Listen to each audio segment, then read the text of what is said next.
So, Mike, here we are in Beijing, 5,000 miles from home, a little bit different from Great Peter Street or Yeah. our campus at Thatcham.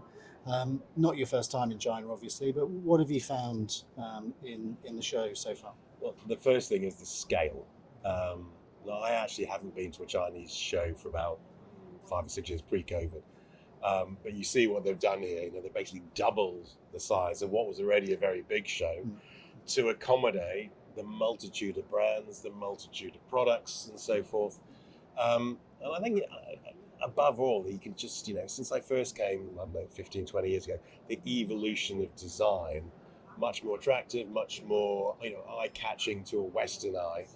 And, you wind back 20 years, they were often seen as copies, often poor man's copies. You can't make that accusation these days. Yeah, I agree with you. I think some of the materials, some of the finishes, some of the styling that we're seeing this year make these vehicles incredibly attractive propositions for consumers back in the UK. And your tracking of sales volumes has been interesting with the latest announcements. Well, I guess one of the things about being here is that they're all of a sudden very interested in the UK, because obviously there's I don't know what percentage of the brands, a handful of the brands that are here already sell in the UK. But what has clearly resonated, and it was the timing, is immaculate really.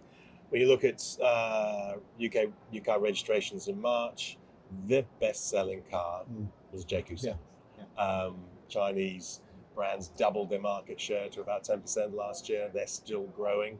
So I think it's caused a lot of the other brands to say, actually, are we missing a trick here about the UK? I know, let's face it, we've spoken before about the Chinese market, which we probably described as saturated. There's a fierce price war going on. So if you want to grow and expand and remain viable, exporting is the only thing they'll do.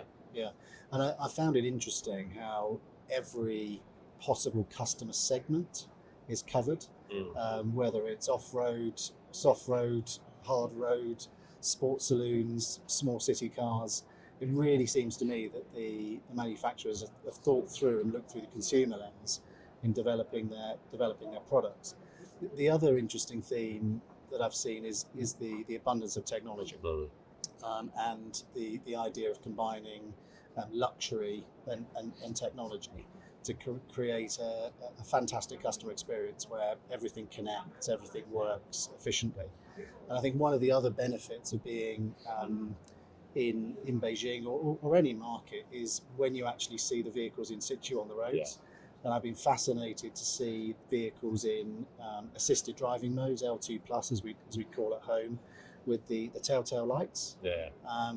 I've seen some interesting traffic behaviour with other motorists detecting. But how are you thinking about the technology wave that we're seeing? The technology is interesting, and it's for a number of reasons. One of the big themes, and I'm sure you've seen as well, is AI and the application of AI, both the development of vehicles, production, but also future applications. And again, I sense the jury's a bit still out on that about where is that sweet spot in terms of application. But the one thing that struck me is, and this is where, I don't know what you think in terms of European customers, take a very practical level. Just about every single car you have here has a central console which controls everything. Similar to what Tesla had and so forth. Whereas what you're seeing in Europe is a bit of a call to go back to knobs and dials and so forth, which are more intuitive. Now, my question, and what you think of this, is that the average age of a new car purchaser here is 30-ish. Certainly in the UK, it's late 40s. Is that a generation gap thing, or is that just where you would have to adapt to different consumer behaviours? I don't know. It's fascinating. I had this very conversation with one of the brands who had their central panel, but also buttons controlling some of the key features. And when we discussed with that particular brand, what they said was, we're responding to customer feedback from our customer research. And what I found fascinating about that was the speed at which that had happened. The speed at which they conducted that research and then reflected it in the design of the vehicle. And I think that's what we can expect to see as one of the trends going forward. Absolutely. Famously, their product cycle is more 2 years than 4, and obviously, when you look at some of the high luxury premium that we have back home. It's more like 6 or 7 years.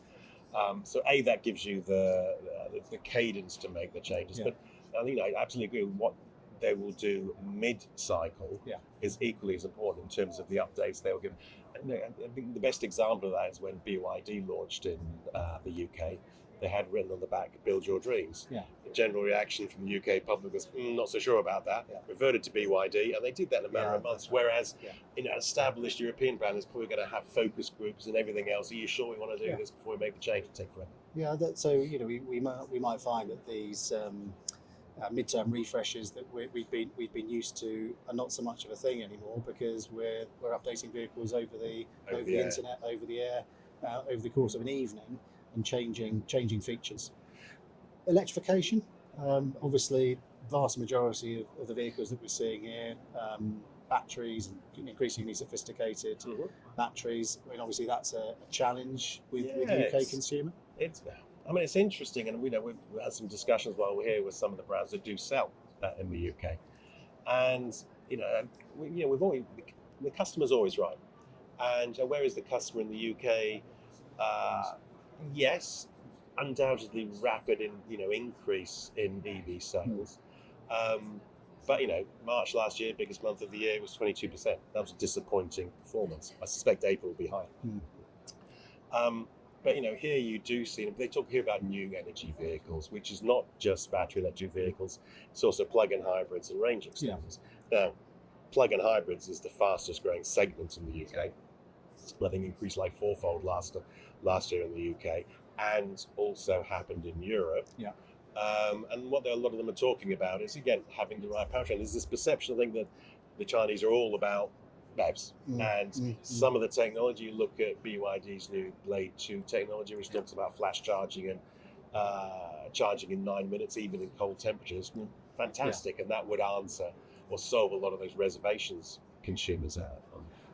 But the issue is the charging infrastructure. The issue would be the price of those batteries, and what you undoubtedly are seeing is that flexible architecture they have in terms of plug-in hybrids, in terms of internal combustion engines, and in terms of BEV. So, I mean, this is probably the $64,000 question, probably worth more these days. What is the pace of change going to be? And how do you, as far as the regulation is concerned, encourage it? Because if a market like China, which has put so much resource behind BEV, and the market is probably 50-60% new energy vehicles now, but that includes vehicles that still have some form of combustion engine. Interesting. And I think one of the areas that we've been working very hard with the manufacturers is total cost of ownership. And of course, insurance is a large element of that, 12 to 15% in the UK market. And of course, we have to start to think about the repairability of vehicles. And we've had some very positive discussions with manufacturers about the importance of battery diagnostics, the importance of battery replacement in the event of accident. So that sort of thinking and the openness that the Chinese brands have to that. Do you think in their design development, repairability is an issue here? Because again, it's think back home. For every new car sold, there's 4 or 5 at least used car sold. Where here it seems to be most people buy new cars and then just hand them down. So that total cost of ownership seems to be less of an issue.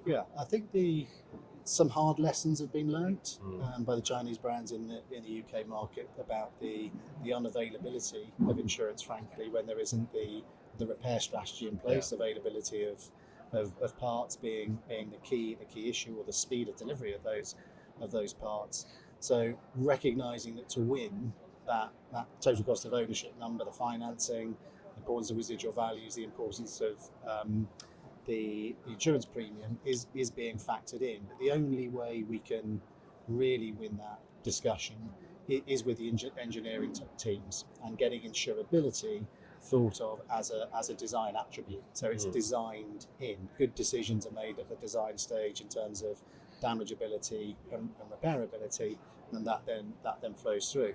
We've got some of the UK insurers joining us later in the week, so that they can see sort of firsthand for themselves what these vehicles look like and get some comfort about the aftermarket, the after sales support that's going to be available. Which goes back to what you're saying, the speed with which they can make adjustments Yeah. will flow through. Yeah, that's right. But your point's a good one in terms of service and the importance of that. Again, I talked to one brand here, which is a premium brand, and is thinking about future expansion, which markets, and recognise they've got to get. It's not just basically fire and forget. We'll put vehicles into the market and away we go. Especially in a premium, the importance of service provision is part and parcel of the brand offering, if you will, and making sure that becomes part of figuring out your pitch to consumer, your total cost of ownership, undoubtedly part of that. The issue of repairability, I mean, again, it's just I don't sense that it was at the forefront of their design thus far. No, that's right. But if you need to have an attractive proposition in a highly competitive market like the UK, insurance is part and parcel of it. Yeah, that's it. And we had a dinner a couple of evenings ago with one of the large dealer groups who are out here talking to brands that they're currently selling and new ones that they're considering, and they'd spent a lot of time really explaining the importance of that customer experience, what consumers expect in terms of the key time when they take their vehicle in, if they're buying a premium product. And I think it's encouraging in a way that the Chinese brands want to position themselves as far as they're able as premium products, and this sort of combination of premium brand and technology. Yeah, and obviously they don't build in the UK yet, they don't build in Europe yet, so your supply chain in terms of parts and components is going to be long. So you need to overcome and then build up that supply, because obviously in terms of total cost, the longer your vehicle's off the road, the more expensive it is going to be to cover. Exactly. And you want to minimise that. And I would hope that, and certainly all the conversations that we have encouraged in success, that they're looking at the customer experience, and the companies that have turned up in the UK that have been most successful have worked with established dealer networks, retailers who probably endorse what you were discussing in that dinner last night, getting the service supply side right. Yeah, that's right. And I think the role that the large independent repairers are playing in that as well, bringing that scale solution, I think is also important. On the manufacturing point, Mike, do you see that position changing? It's probably a tricky topic to discuss, but it's not. I mean, obviously, you look at UK production output; it's gone down. There's no denying. We were at 1.5, 1.6 million 10 years ago. We're at sort of 850 towards 900,000 now. Now, as far as what we're trying to achieve is at least first of all keep what you've got. Yeah. So that's making sure you've got the right competitive conditions for investment. That relates to all those input costs, not just in terms of energy in particular, skills issues, but also what does the market look like? And at the moment, the UK market is a very expensive game in which to play in. Yeah. So, and that's can mitigate against investment.